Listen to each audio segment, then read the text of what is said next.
Imagine taking the deed to your home, your safe, solid, brick-and-mortar house, walking into a crowded tavern and sliding it across the table. In return, you are handed a single flower bulb. One. This sounds like madness, but in the winter of 1637, this wasn't madness, it was an investment. This is the story of Tulip Mania, a time when a simple flower became the most valuable object on earth, and then became worthless.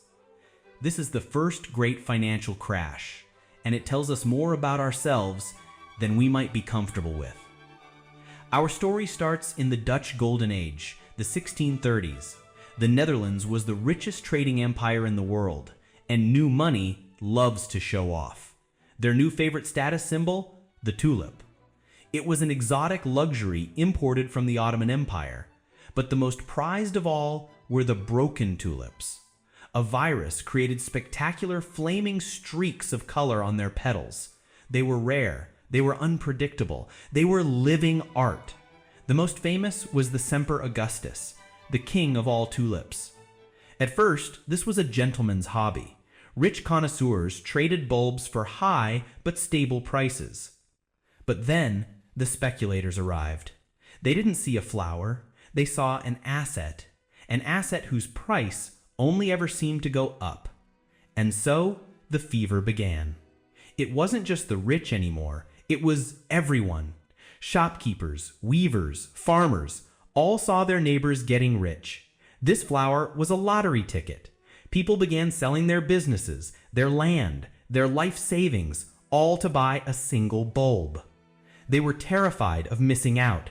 This feeling has a name: FOMO, fear of missing out. The market needed to move faster. The trade left the gardens and moved into taverns.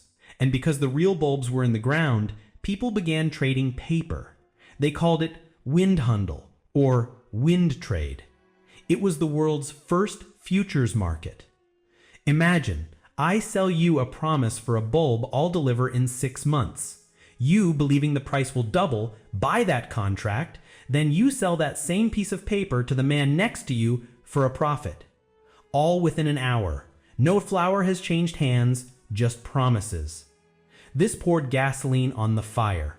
The price was no longer connected to the flower. It was connected only to the next person's willingness to pay more. And the prices became insane. By the winter of 1636, a single Semper Augustus bulb was worth more than a grand mansion on the Amsterdam Canal. People were literally trading land for flowers. This was a new reality, a collective dream. And then, one cold morning, the dream ended. It happened in February 1637, at a routine auction in Haarlem. A bulb went up for bid. The auctioneer called for a price. And for the first time, silence. There were no buyers. In that single moment, the spell was broken. Panic ripped through the tavern. Suddenly, everyone, all at once, realized what they were holding. Not a house, not a fortune, just a flower. Everyone rushed to sell, but if everyone is a seller, who is left to buy? The crash was immediate. In 1 week, the value of a tulip fell by 99%. Fortunes were wiped out overnight. People who had sold their homes for a promise were now left with nothing. The country was plunged into a financial crisis. The trust that built the market was gone. So, what was it all about? A moment of collective madness? No. Tulip Mania was a story about us. It was a story about value. What, after all, is value? A dollar bill is just paper. A stock is just an entry in a ledger. They have value for one reason: because we, as a group, agree that they do. Value is a collective belief. And this is what makes the story inspiring. This wasn't just a failure. It was the first great lesson in modern finance. Humanity was like a teenager discovering fire. We played with it and we got burned, but we learned. This event gave us the very language we use today: bubble, crash, market psychology. The story of the tulip is a mirror. We see its echoes everywhere: the dot-com bubble, the 2008 crisis, the frenzies of our own time.